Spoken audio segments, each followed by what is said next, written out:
Matushka, Little Mother, is what the Russians affectionately call the Volga River, their nation's symbol. Russia's entire history is written in its rivers, and the route followed by our boat, the Dostoevsky, will allow us to discover some of its finest chapters. Departing from Moscow, capital of Central Russia, gateway to the east, we'll sail on rivers, glide down canals, and cross lakes, up to St. Petersburg, capital of the north, and turned towards the west. Though linked by waterways, the two cities are separated by history. Moscow, the religious capital, cradle of leading Russian thought, grew to the unhurried tempo of generations. St. Petersburg, museum city, resting place of the last Tsars and cradle of the Bolshevik Revolution, was the vision of one man, Peter the Great.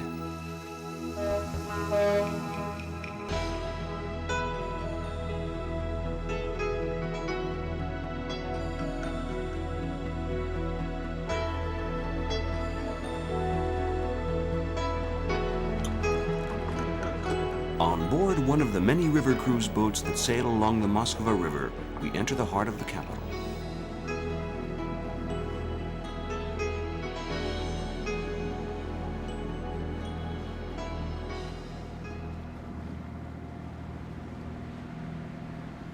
We sail by more than mere monuments, actual symbols of Russian history. The Kremlin's red brick walls and the cathedral's golden domes remind us that for close to 8 centuries, Moscow combined military might and religious supremacy. It took Soviet atheism to upset this balance. Sign of the times, the rebuilding of a monastery Stalin had ordered razed to erect the Palace of the Soviets, a 420-meter tower. But the project was abandoned and the Muscovites inherited an open-air swimming pool. During the Cold War years of the 50s, skyscrapers soared in the Moscow sky, both an assertion of Soviet power and an architectural expression of the opposition with the United States. These skyscrapers are all topped by spires designed by Stalin himself.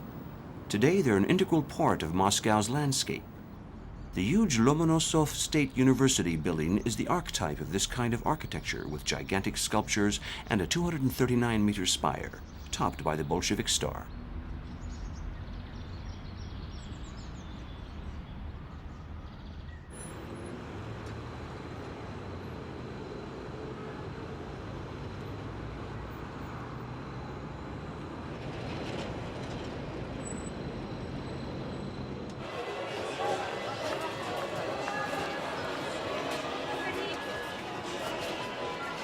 Three-station square, a daily stream of passengers pour in from Russia's interior, as well as a horde of peasant women who have come from surrounding areas to pocket a few rubles at this makeshift market.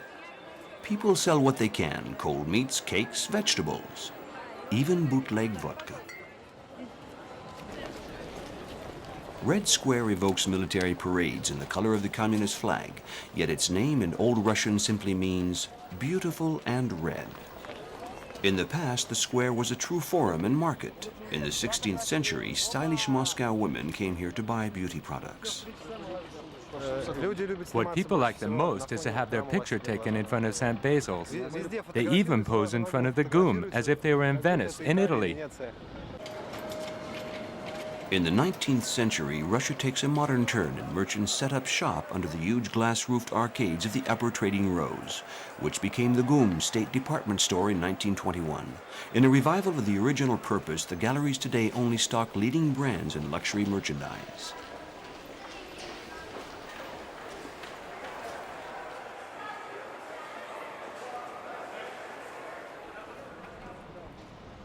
Red Square is a commercial hub and a place where homage is made to popular cult figures. For decades, endless processions of devotees have come to pay their respects to Lenin and the mausoleum that bears his name.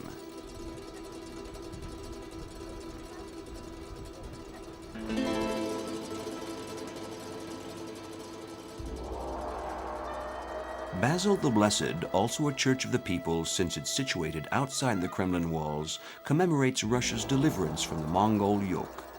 Tsar Ivan the Terrible, who commissioned the church in the mid-16th century, wanted an edifice like none other.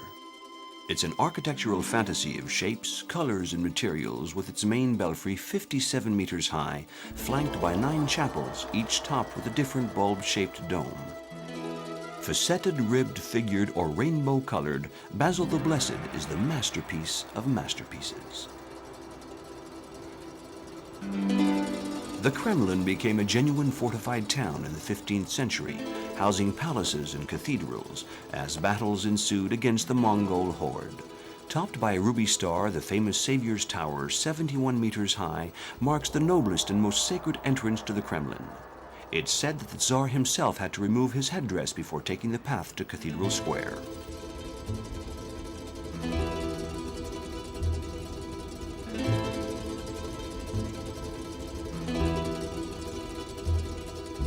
Originating in Byzance, Eastern Christianity spread throughout Russia. Once it became highly influential, the Orthodox Church decided to make Moscow the country's religious seat. In the heart of the Kremlin, the secular and the sacred joined to create an unusually fine architectural ensemble. The Assumption Cathedral, where coronations were held, was built in 1475. It combines the simplicity of wooden churches with the refined Italian Renaissance tradition.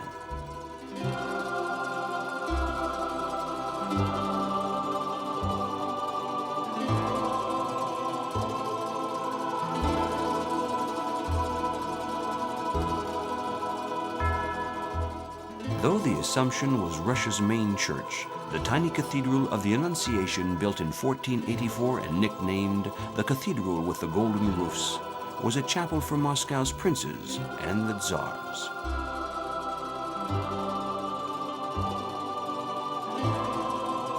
Soaring over Cathedral Square is the belfry of Ivan the Great, 81 meters high, used as a lookout tower. The upper drum is girded with a gilded inscription that gives thanks to the Tsar and the Holy Trinity in Slavonic Old Russian.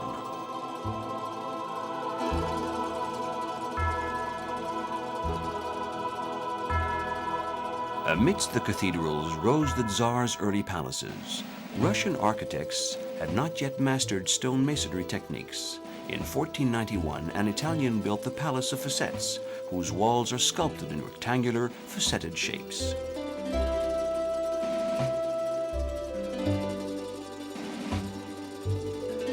Many centuries later, Tsar Nicholas I commissioned the Great Palace, which houses over 700 rooms, one of which is the famous St. George Hall, dedicated to Russia's most prestigious order.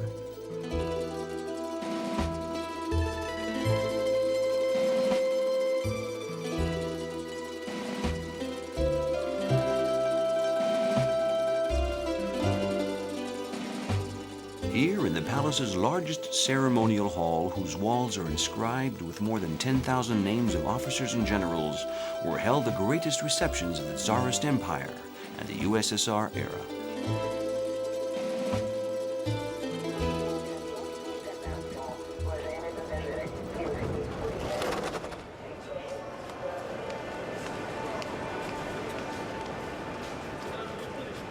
Komsomolskaya Station. Marble columns, chandeliers, and mosaics. Moscow's subway, inaugurated in 1935, was to be the People's Palace.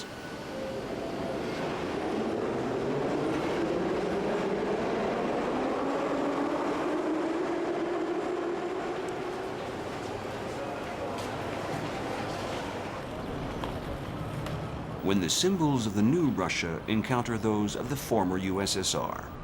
VDN Park, literally the exhibition of national economic achievements, was designed in the 50s to glorify agricultural and scientific success in the ex-USSR. Cult items are still present: the statue of Lenin against a gold star, the fountain of friendship between the peoples.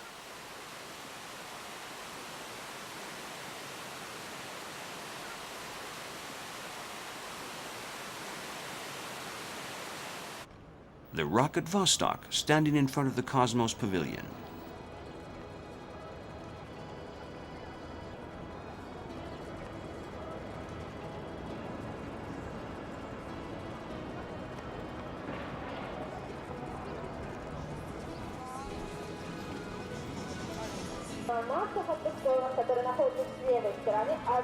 The new shopping-conscious Muscovites seem oblivious to all of this as they rush to buy Japanese products.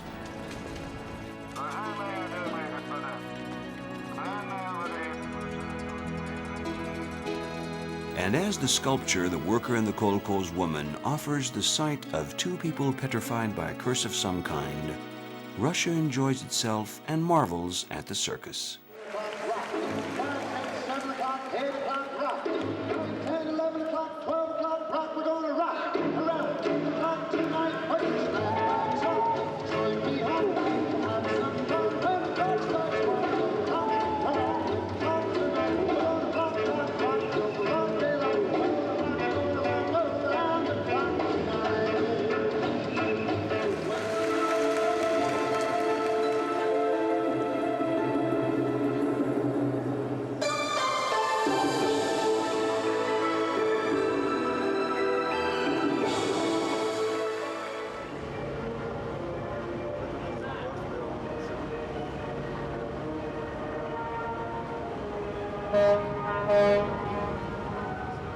Our boat slowly leaves for Moscow.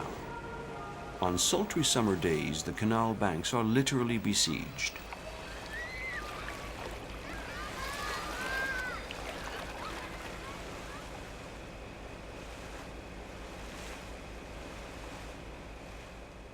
On board, the commander welcomes the passengers.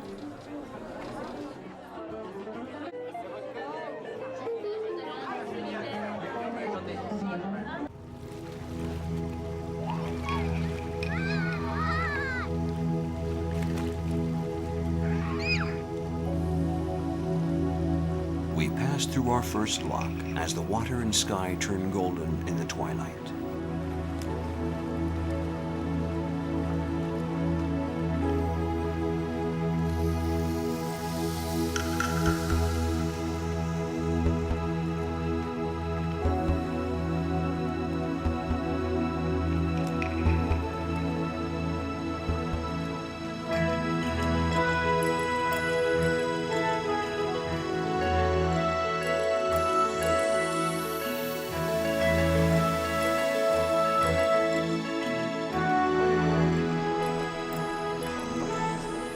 By morning, we're on the Volga River. We turned after the Kachino Bridge. Now we're moving straight ahead towards a church. The bell tower, set on an isle in the middle of the river, once overlooked the village of Kalyazin, which, like many others, was flooded when the dam was built on the Volga River.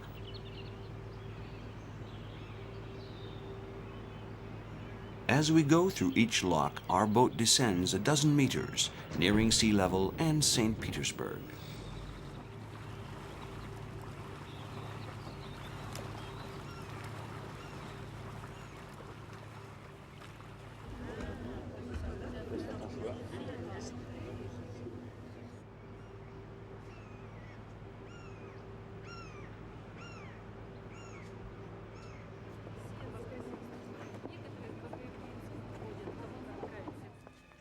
In the Middle Ages, Uglich was a major stopover on the great Volga trade route. Travelers from Scandinavia stopped here to rest and repair their boats, while those from the east prepared to return up the river's upper course, pulling their crafts. Under Moscow's protection, the town expanded and numbered up to 10 monasteries, most of which are deserted today. But Uglich went down in history because of a mysterious event: the death of Dmitri, heir to the throne, son of Ivan the Terrible. This is the church of the Tsarevich Dmitri. It's also called Bloodshed. It's where the little boy died. They say that when they brought his body to Moscow, a drop of blood fell, and the church was built on that spot.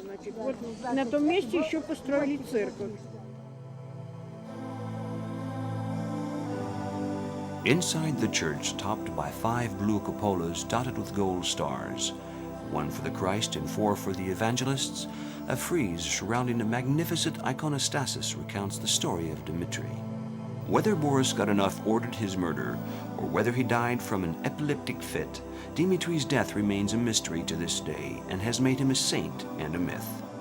power-seeking adventurers, impostors sent by the Polish knights, a number of false Dimitris appeared, plunging the country into a long period of unrest.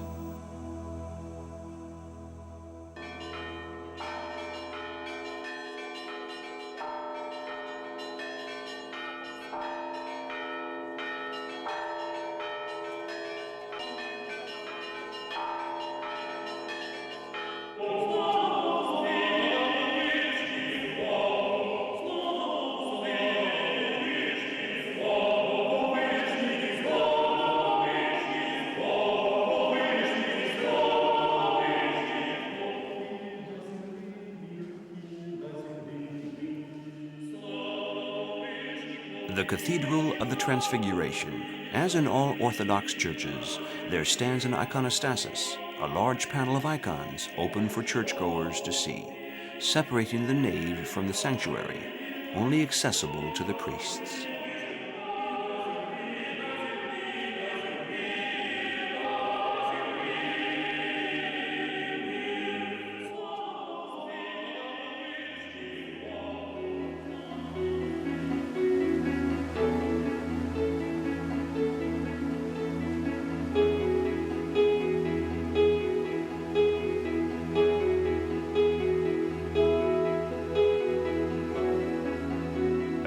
Moment for the passengers and for the sailors, who call this section of the Volga tea, because the river is so deep here they can navigate easily while having tea.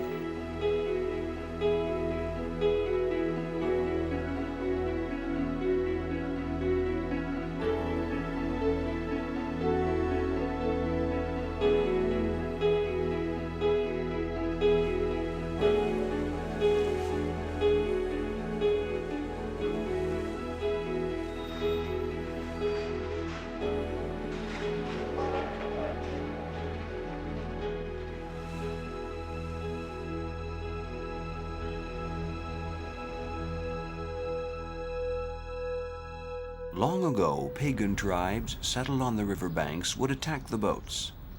Today, Yaroslav is a peaceful town, and the banks of the Volga have become a place for relaxation and leisure, especially on Sundays.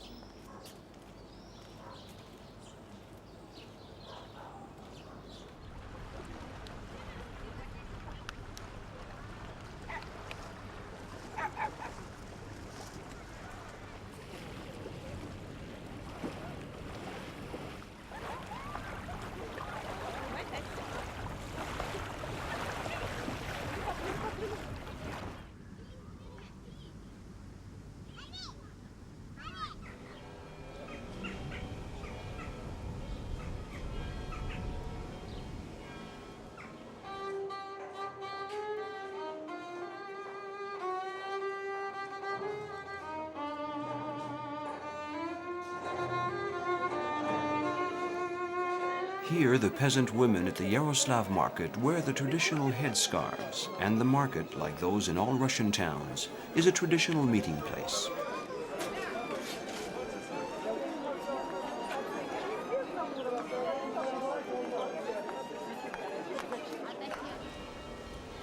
For several years during the troubles caused by the death of Tsarevich Dmitri, the capital of Russia was moved to Yaroslav. The town then became the leading trade center of the Upper Volga. Dutch and English merchants settled here. In the early 17th century, 1/6 of the wealthiest Russian families owned homes in Yaroslav, which owes its name to its founder around the year 1000, Prince of Rostov, Yaroslav the Wise. The Transfiguration of Our Savior Monastery is a fine example of fortified architecture. From the belfry summit beyond the cathedral's golden domes and monastery walls, we see the city and its many churches on the horizon. As the city grew in commercial strength, church after church was built to please God, the Orthodox Church, and also perhaps to rival Moscow. By the late 17th century, over 50 new churches had been constructed.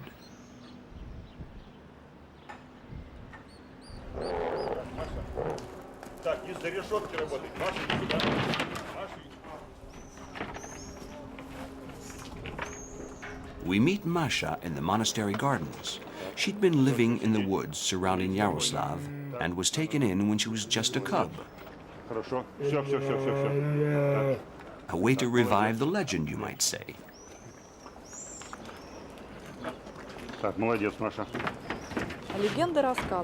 The story is that Prince Yaroslav the Wise was sailing on the Volga, near here, and saw some people. But they were hostile towards him. They were pagans, and the bear was a god for them. They set a bear loose on the prince, but the prince, showing great bravery, killed the animal. This legend explains why a bear is part of the city's coat of arms.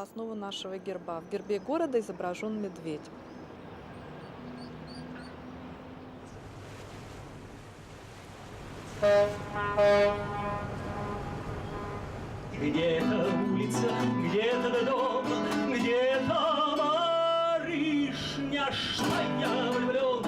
А вот эта улица, вот этот дом, вот эта барышня, что я влюблен.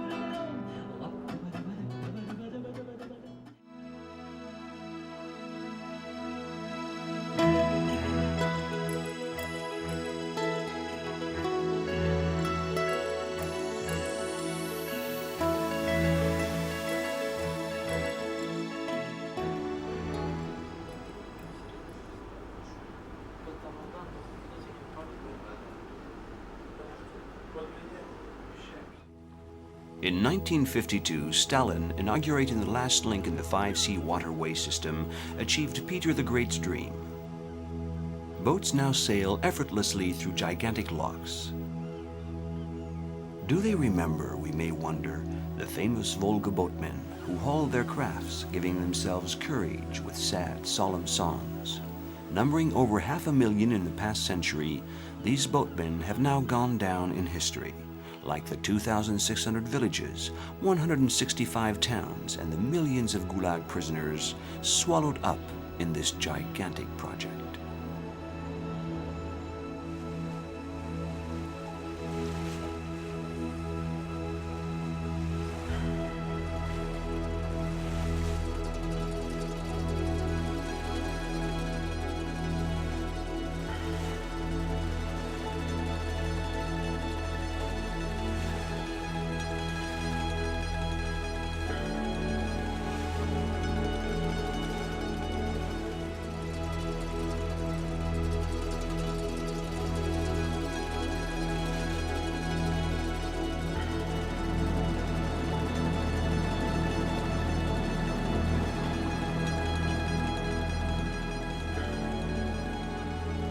After covering over 800 kilometers since leaving Moscow, we arrive in sight of the small village of Gorytsy.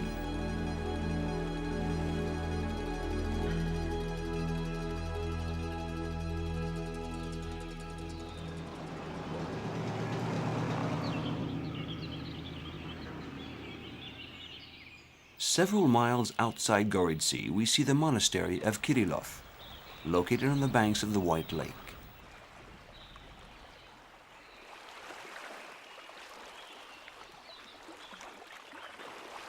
Time seems to have stood still in this corner of Russia, on these women with gestures from another era. In the 14th century, a wandering monk in search of spiritual fulfillment, Cyril, then 60 years old, decided to settle in Kirillov and build a monastery that later became the most powerful one in Russia. Centuries went by and the monastery fell into decline. Then came the revolution and oblivion, until a handful of young priests arrived.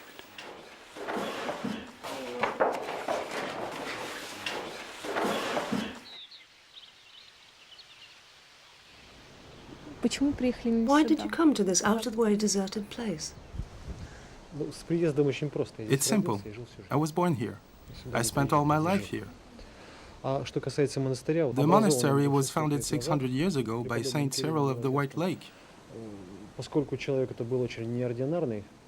He was an extraordinary man, both on a human and spiritual level, and many princes came to him to receive advice and his blessing.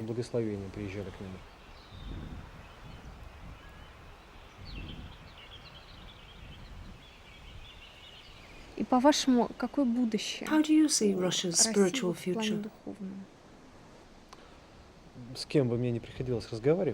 No matter who I talk to, they always ask the same question. I don't know what is best for the Christian faith.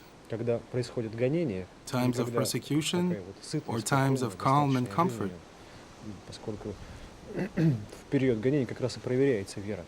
We had many martyrs at the turn of the century. Some have already been canonized. It's somewhat like the early centuries of Christianity when there was mass persecution. Даже можно вспомнить первые христианские века, когда были такие очень сильные массовые гонения.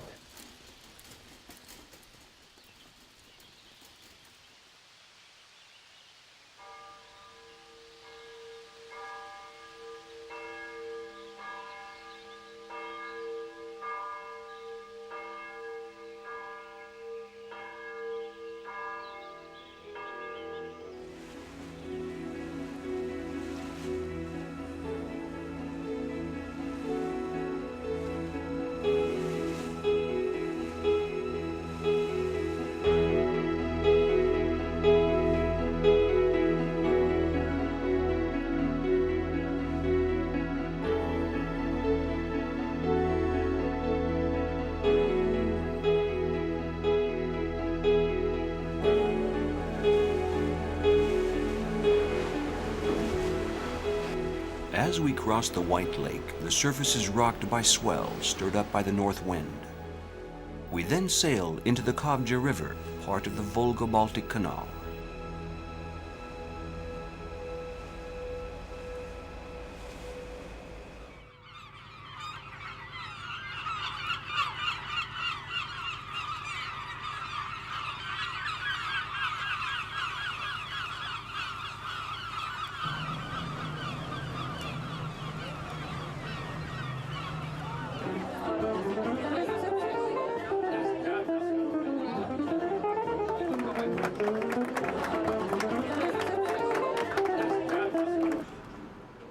During the night, we pass through 6 locks and descend 80 meters on the way to Lake Onega.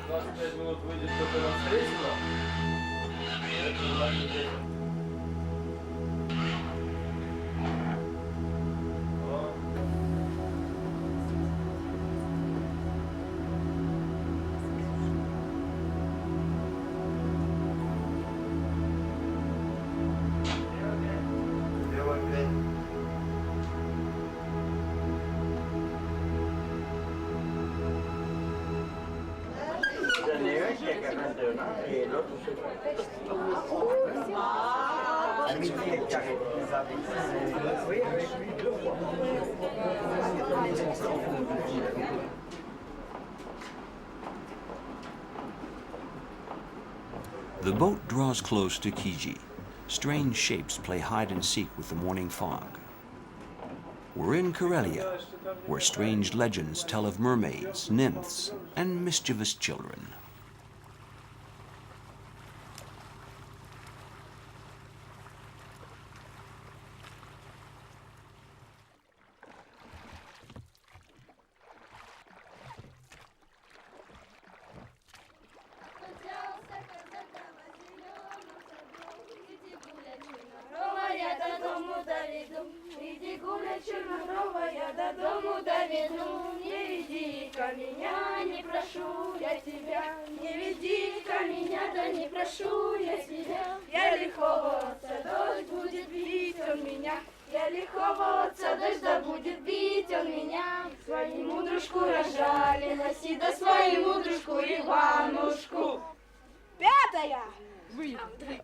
Do a lot of fishermen live here?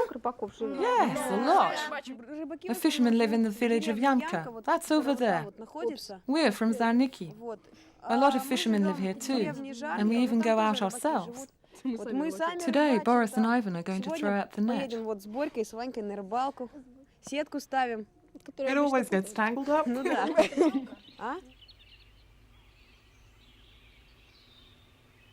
The island of Kiji is actually a huge open-air museum of wooden monuments from the Lake Onega region. The children whose parents work for the museum only live here during the summer. In winter, when the lake freezes over, they return to the town of Petrozavodsk. These men in charge of security built a hut in pine logs and set up their banya, their steam bath, a northern Russian institution. One of them puts together veniks, bundles of birch branches used to strike the body and stimulate circulation.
I've just gone around all the monuments to inspect the fire extinguishers. Our job is mainly prevention. We patrol, stay on the lookout, check things out, give advice.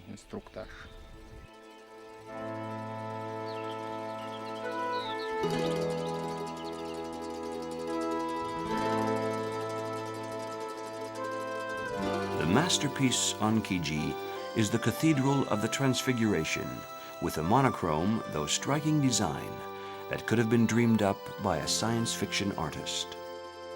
The 22 cupolas of the cathedral, built in 1714, are covered with 30,000 shingles, wood roofing tiles made of aspen to withstand the cold. It was built using secular techniques without screws or nails by a carpenter named Nestor. The story goes that once he'd placed the final shingle, he threw his axe into Lake Onega, shouting, "There never was and there never will be another one like it."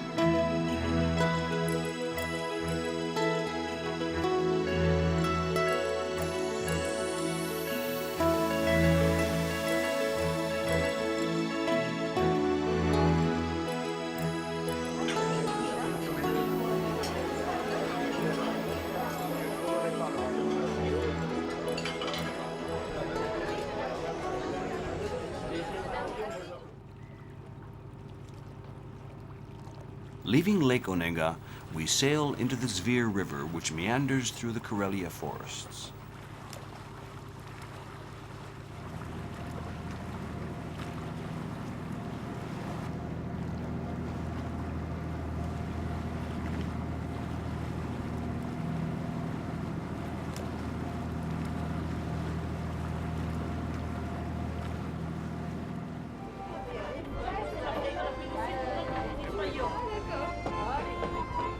The arrival of a cruise boat is quite an attraction in this humble village on the banks of the Zvir, and a number of inhabitants, some of whom come from quite a distance, touchingly try to earn a few rubles, or better yet, a few dollars.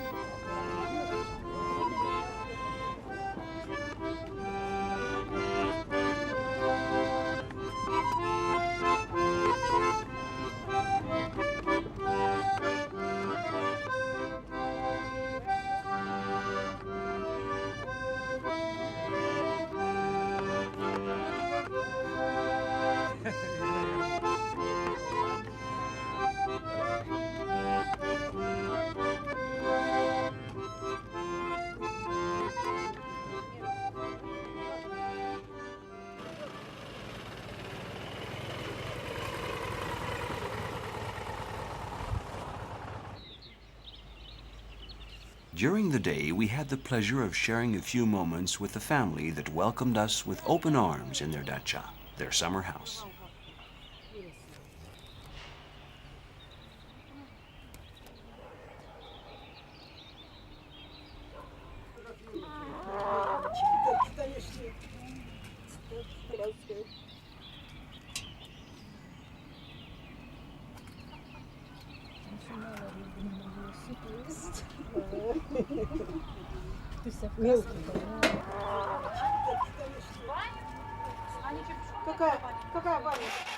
But above all, it was a delight to meet Vera Pavlovna, the grandmother, the babushka.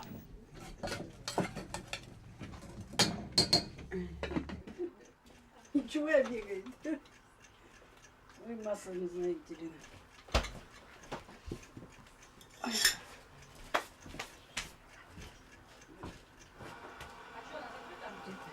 Где такие ушки? What is your role in the family? Без меня им ничего не сделать. They couldn't do a thing without me. Все я. I do everything, both the men and the women's work. Everything. I do all the supervising. What does the word babushka mean to you? Не знаю. Babushka. Бабушка, I для don't них know. всё бабушка. Для них For всё them, отдаю. babushka is Это для everything. них всё. Для этих вот внучек. I devote myself to them. Я живу для них. I live just for them and they respect me. Не слыхала. I've never ничего. heard them say anything mean. Этот всё бабу, не, Маринка. всё Marina бабонька calls me звала. Babenka. Это Бабушка. He calls me babushka. What does it mean? I don't know. Не знаю, что I love Больше them. ничего. They adore me. Я их люблю, What они else меня can I очень say? любят.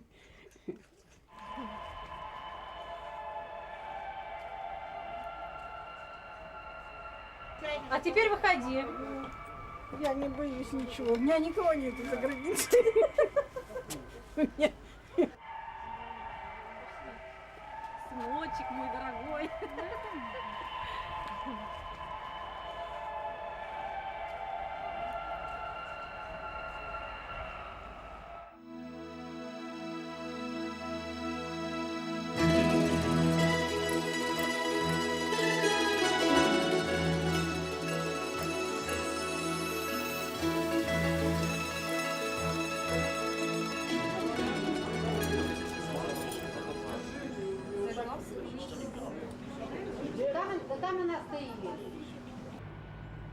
At the northernmost end of Lake Onega, hidden in the heart of Valam Island, in a dense forest, cut off from the rest of the world as if to test the religious fervor of followers and visitors, inaccessible and mysterious, we discover the monastery of the Transfiguration, one of the most sacred sites for the Orthodox Church.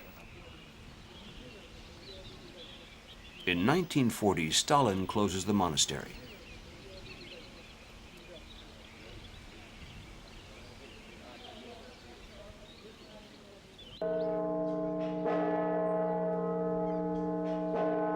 Taking advantage of perestroika, the first monks in exile in Finland returned in 1989, bringing new life to the monastery.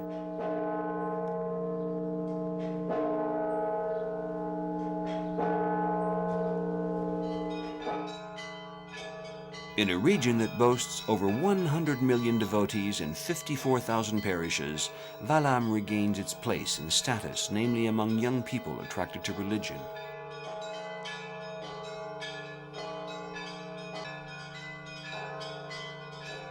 Лично для меня в православии ценно то, что те I think the basis of the Orthodox religion is to honor Jesus' original values. они неизменны. То есть ничего не None of this is new, по сути, ничего не only the outer aspects have evolved. Единственное, что только The churches, the clothing, the icons, and other aspects of spiritual life. иконопись и прочее, то есть как бы But the core remains the same. развивались и развиваются, а содержание остается точно таким же. И вот мы в основном у нас Most of the brothers come from large cities, Moscow and St. Petersburg. Naturally, we go back into town from time to time. И, конечно, вот Not very often, but occasionally. каким-то делам домой. When we get back here, Это бывает, но приходится. it's like being back in И Eden. возвращаешься сюда как в рай, конечно, какой-то земной.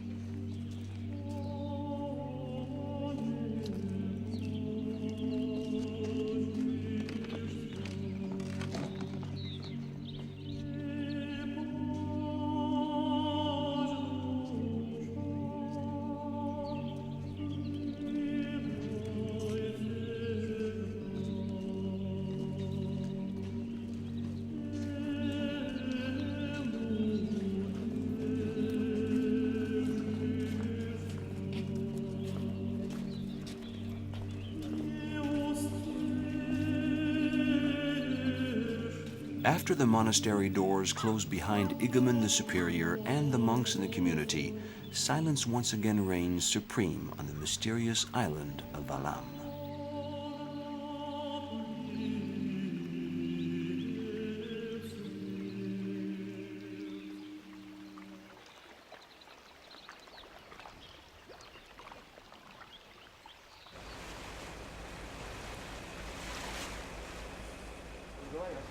О работе. Да. Кран с тобой займем. Силу не играть, ебать. Все толпой.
The Neva, Fontanka, and Moika canals are the pulse of St. Petersburg.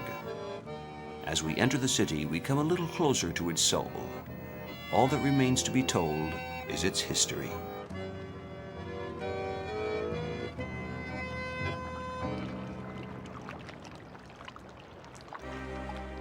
In the marshy delta of the Neva River, in the Gulf of Finland facing Europe, Peter the Great decided to build his new capital in 1703. On a tiny isle, construction work begins on the Peter Paul Fortress.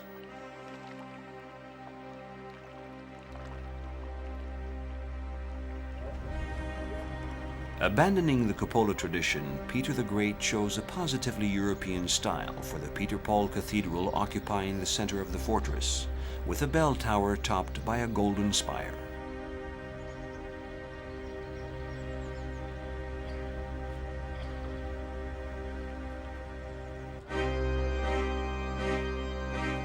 Inside the cathedral, whose Baroque decor clashes with the simple facade, are buried all the Tsars of the Romanov dynasty, except Nicholas II, executed with his family in 1918.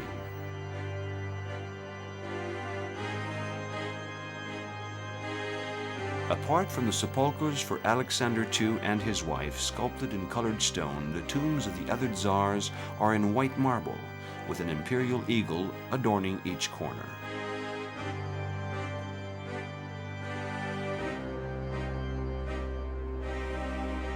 Would Peter the Great, known for his bad temper, have appreciated the contemporary artistic caricature? We doubt it. However, 250 years after his death, Peter has become a hot-selling marketing item. Tourists have their picture taken next to a look-alike, and on display in a souvenir shop is a model of his first boat.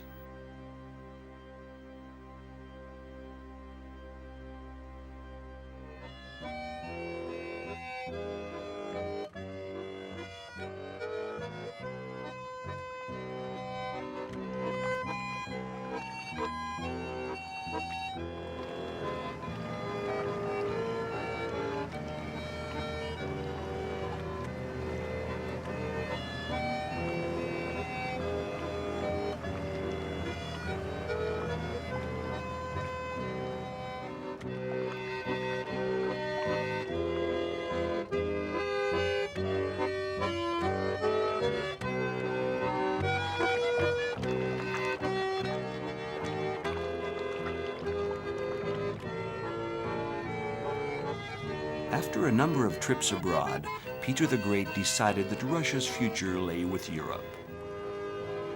A huge man, 2 meters tall, Peter was also an inquisitive, cultured person, a collector, a ruler of many interests, including ship's carpentry, which he learned in Holland. Although his city was built by Italians, Englishmen, and Frenchmen, he named it Sankt Peterburg. A gigantic wind-measuring apparatus with 3 dials linked to the weather vane out of scientific curiosity. Blue ceramic stove inspired by Delft, decorated with boats because of his love of the sea.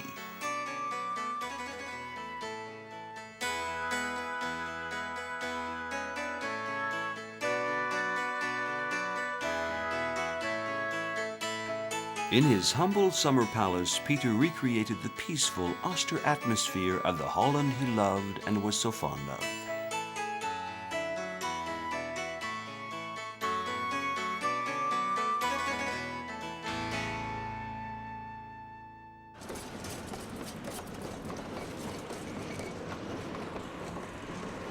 St. Petersburg, considered too Germanic a name, was Russianized as Petrograd on the eve of World War I, then Leningrad after the October Revolution and the death of its leader.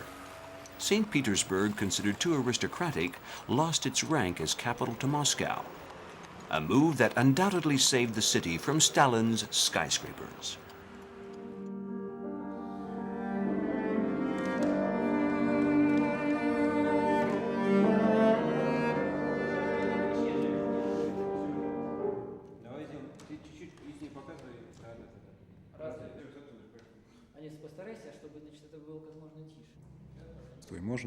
Is there such a thing as Russian music?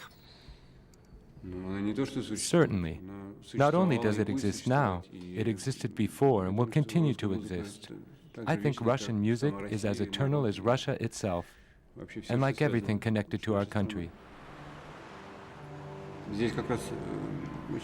What's interesting here in St. Petersburg is that the people did not influence the city. It was the city that influenced the people. Although Peter the Great, the founder, wanted the city to be European, what happened here is absolutely extraordinary. It's a magical place. Peter the Great's successors continued to beautify the city. Palace Square, Baroque and classical styles harmonize and exalt each other instead of clashing. The 2 purely neoclassical buildings designed by Rossi sit in a semicircle on one side of the square, while on the other side, simply separated by the tallest monolith column in the world, erected in memory of Alexander I, Napoleon's conqueror, stands the Winter Palace, Rastrelli's Baroque masterpiece.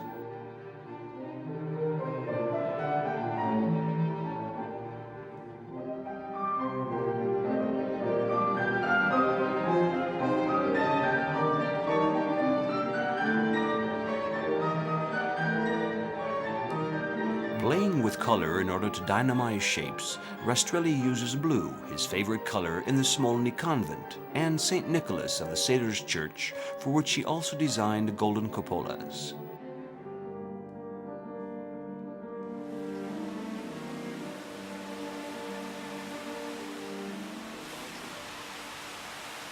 Peterhof, which means Peter's Court, brings us back once again to the founder Tsar, who chose the site of this summer palace himself, facing the Gulf of Finland.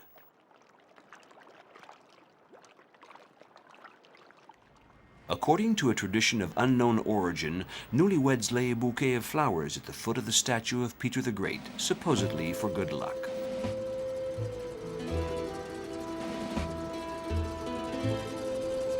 St. Petersburg honors its navy. The rostral columns are lit as they were during the times when they were used as beacons to guide the ships into the Neva.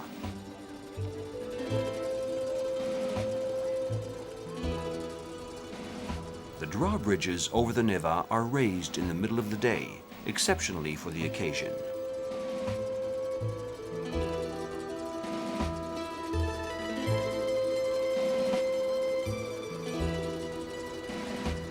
Ironically, The cruiser Aurora was blocked in by the Neva drawbridges, which remained closed on that famous day of 1917. Unable to come closer, they fired blanks at the Winter Palace, giving the attack signal to the revolutionaries.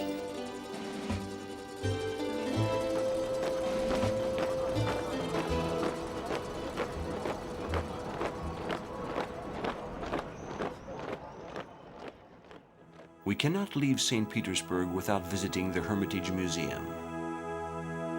Located in the Winter Palace, it houses one of the most astonishing collections of European paintings one will ever see. The Dutch Rembrandt is placed next to the Italian Da Vinci.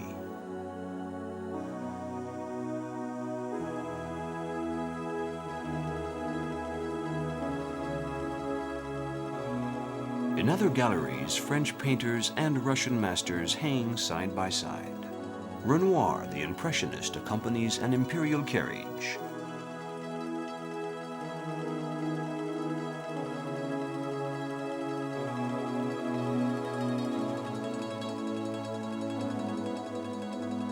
And Cézanne, the forerunner, precedes Picasso, the Cubist.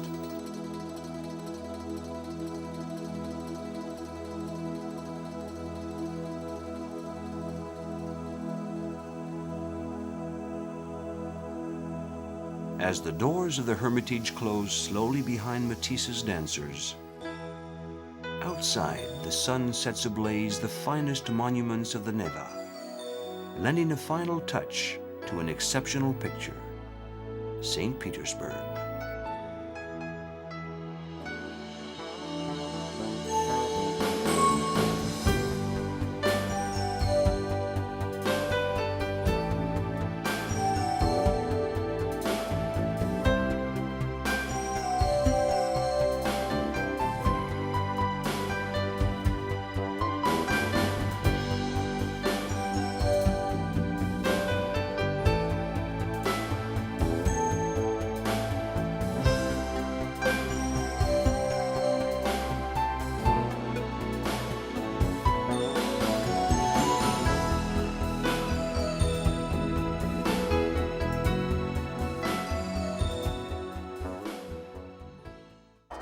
Basil the Blessed, also a church of the people since it's situated outside the Kremlin walls, commemorates Russia's deliverance from the Mongol yoke.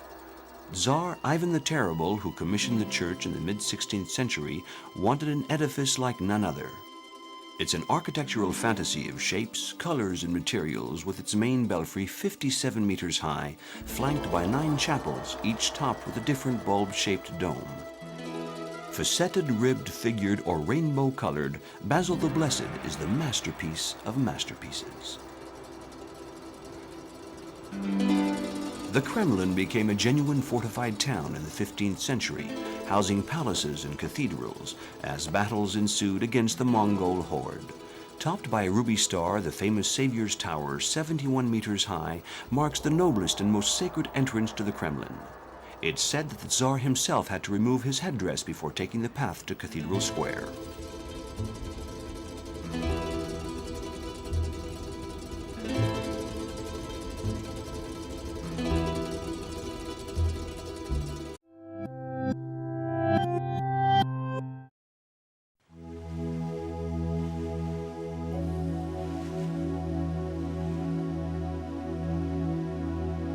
Matushka, Little Mother, is what the Russians affectionately call the Volga River, their nation's symbol. Russia's entire history is written in its rivers, and the route followed by our boat, the Dostoevsky, would allow us to discover some of its finest chapters. Departing from Moscow, capital of central Russia, gateway to the east, we'll sail on rivers, glide down canals, and cross lakes, up to St. Petersburg, capital of the north, and turned towards the west. Though linked by waterways, the two cities are separated by history. Moscow, the religious capital, cradle of leading Russian thought, grew to the unhurried tempo of generations. St. Petersburg, museum city, resting place of the last Tsars and cradle of the Bolshevik Revolution, was the vision of one man, Peter the Great.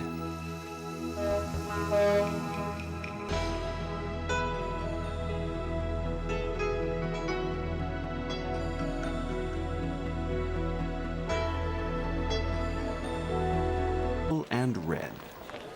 In the past, the square was a true forum and market. In the 16th century, stylish Moscow women came here to buy beauty products. What people like the most is to have their picture taken in front of St. Basil's.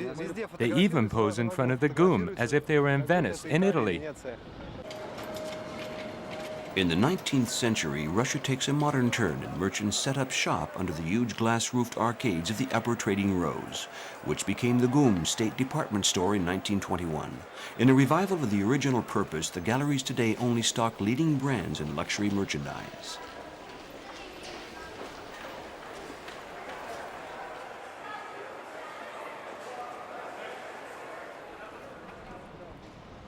Red Square is a commercial hub and a place where homage is made to popular cult figures. For decades, endless processions of devotees have come to pay their respects to Lenin and the mausoleum that bears his name.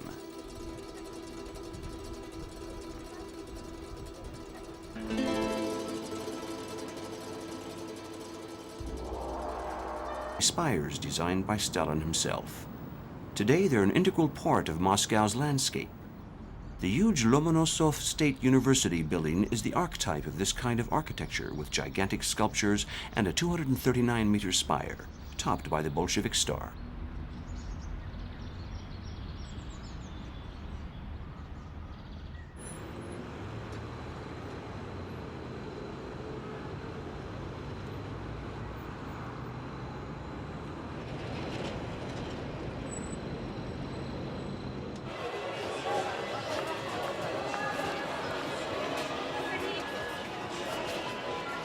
Three-station square, a daily stream of passengers pour in from Russia's interior, as well as a horde of peasant women who have come from surrounding areas to pocket a few rubles at this makeshift market. People sell what they can: cold meats, cakes, vegetables, even bootleg vodka. Red Square evokes military parades in the color of the communist flag, yet its name in Old Russian simply means beautiful. On board one of the many river cruise boats that sail along the Moskva River, we enter the heart of the capital.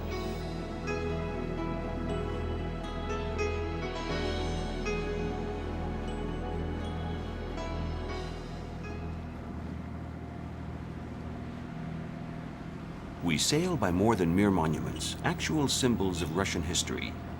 The Kremlin's red brick walls and the cathedral's golden domes remind us that for close to 8 centuries, Moscow combined military might and religious supremacy. It took Soviet atheism to upset this balance. Sign of the times, the rebuilding of a monastery Stalin had ordered razed to erect the Palace of the Soviets, a 420-meter tower. But the project was abandoned and the Muscovites inherited an open-air swimming pool. During the Cold War years of the 50s, skyscrapers soared in the Moscow sky, both an assertion of Soviet power and an architectural expression of the opposition with the United States. These skyscrapers are all topped by